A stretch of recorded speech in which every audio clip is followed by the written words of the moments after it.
Hello, my name is Barbara Lewis with Singing After 40. Welcome. I hope you're having a good day.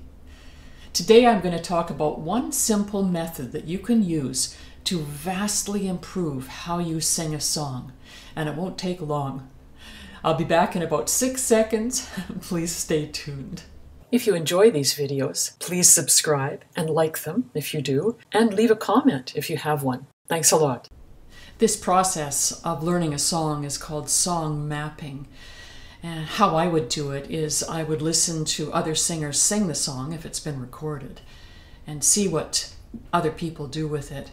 Then I would sing it myself a little bit with the lyrics in front of me, the right lyrics in front of me. And then I would begin to map out very simple, basic things about the song. For instance, where I would breathe. That's crucial because quite often we don't know exactly where to breathe, but I would speak through it and then put little check marks where I think I'm going to breathe. So that's kind of fundamental.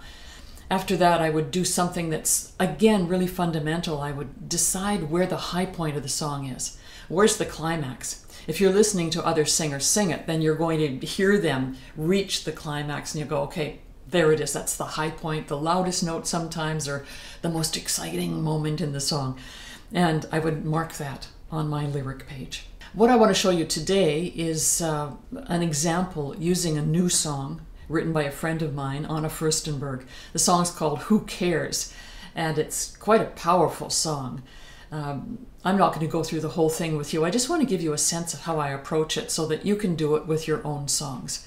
So here's me singing the first verse in a fairly straightforward way, because I don't know the song very well yet. Here it is. Who cares if my ship never reaches the shore?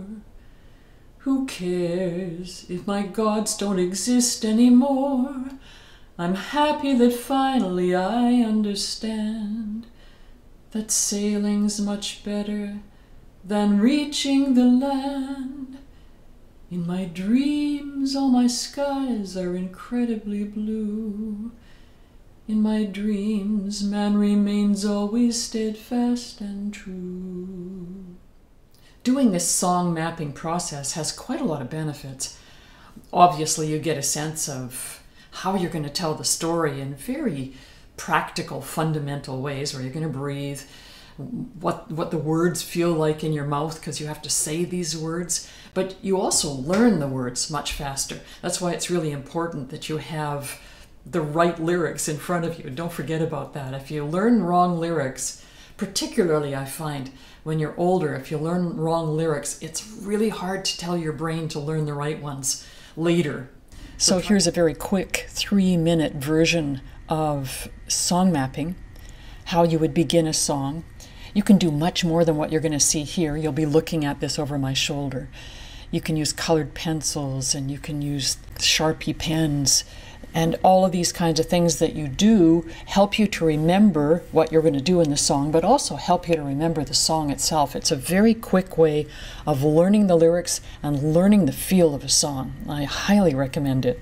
So I've got these lyrics in front of me here. The song is Who Cares by Anna Furstenberg. And my first thing is to look through it, read through it, and see where I would breathe. It's pretty straightforward in this one. Who cares if my ship never reaches the shore? Put a check mark there. Who cares if my gods don't exist anymore? Again, right there.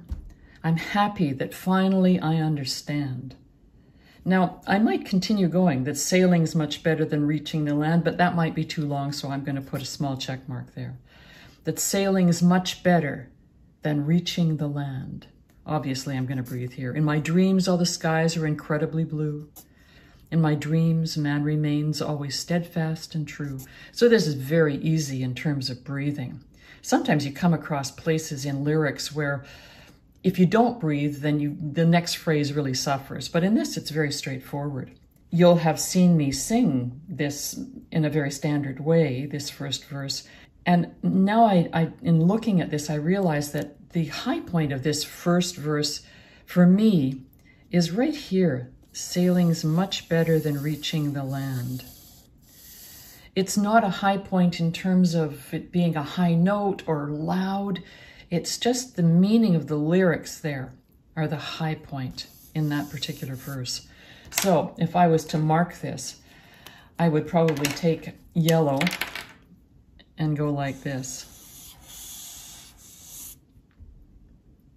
Then I would say to myself, what's quiet and what's loud? Well, for me, I felt that this chorus here in my dreams is really quiet and poignant. So I would put P there, which means in my language, which means soft, but you could just put soft, And here I would say that it gradually builds. So I would say the volume goes up there.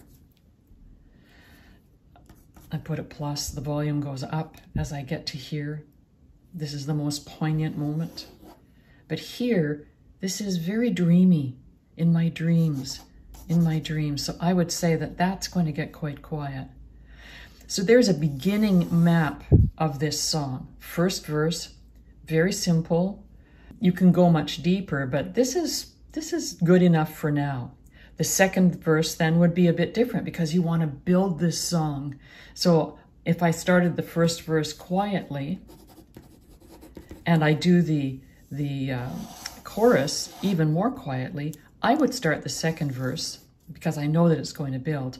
I would start the second verse a little bit louder than the first verse. So now I'm going to sing this first verse, having done a little bit of song mapping, and we'll see how that changes it. I've told myself that I'm going to start it quite quietly, but it can't be so quiet that when I come to the chorus, I can't get quieter because I want that chorus to be dreamy. Who cares if my ship never reaches the shore? Who cares if my gods don't exist anymore? I'm happy that finally I understand that sailing's much better than reaching the land. In my dreams, all the skies are incredibly blue. In my dreams, man remains always steadfast and true. Quick note, I'm going to record this song very soon, and I'll put the link below this video so that you can see what it looks like after it's been mapped. I'll show you some of the mapping, and you can see the recorded song. So I think you'll see that the second version of that first verse is a little bit more expressive. It's still early days for me with this song, and as I do more mapping of it from beginning to end, there's 4 verses with one that's really the most powerful. So I would see that the contour would rise towards the end, and then the last chorus is really, really quiet. It's dreamy again, but the contour of it is more like this. I'm not going to go through all of that with you here. What I am going to do is, for my course that I'm working on now called Wake Up Your Life with Singing, I'm going to do one part of the course that's called song mapping and take my students who are in the course through that whole process from beginning to end of how to map a song and then how to perform a song after you've mapped it. Anyway, I just wanted to give you here on YouTube a sense of how you can approach a song, and I hope you'll do this because really you'll learn much faster and you'll remember it much better, and you'll have a much more expressive performance of a song. So this is Barbara Lewis with Singing After 40. I hope you enjoyed it, and I'll see you next time.